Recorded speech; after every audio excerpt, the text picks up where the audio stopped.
What happens to your brain at the moment of death? This is a question that has intrigued humanity for centuries. Although the topic may seem frightening, science is beginning to unravel some of its deepest secrets. Get ready, because what we're about to share might change the way you see the end of life. Recently, neuroscientist Jimo Borjigin made a discovery that shook the scientific world. She and her team were studying the brains of rats at the moment of death and observed something completely unexpected. Instead of simply shutting down, the brains entered a state of hyperactivity, a true burst of organized neural activity. This suggests that consciousness may actually intensify in the final moments, an idea that aligns with many accounts of near-death experiences. People who have come back from cardiac arrest often describe bright lights, sensations of peace, and a review of their own lives. Could this burst of brain activity be the explanation behind such vivid experiences?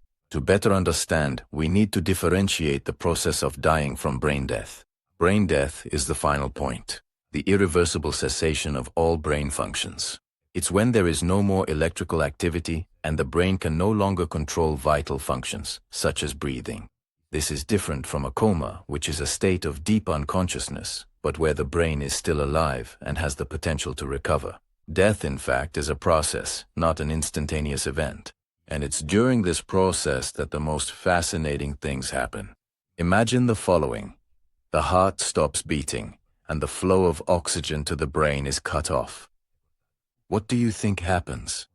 The neurons, our brain cells, go into a panic. They desperately try to gather the last remaining resources of energy and oxygen.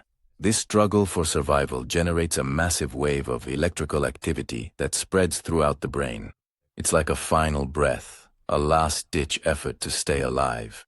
This wave of activity, known as the death wave, may be responsible for that intensified final experience that many people report. So, what does all this mean? It means that the moment of death may not be a simple turning off of the lights. On the contrary, it could be an incredibly complex and even lucid neurological event.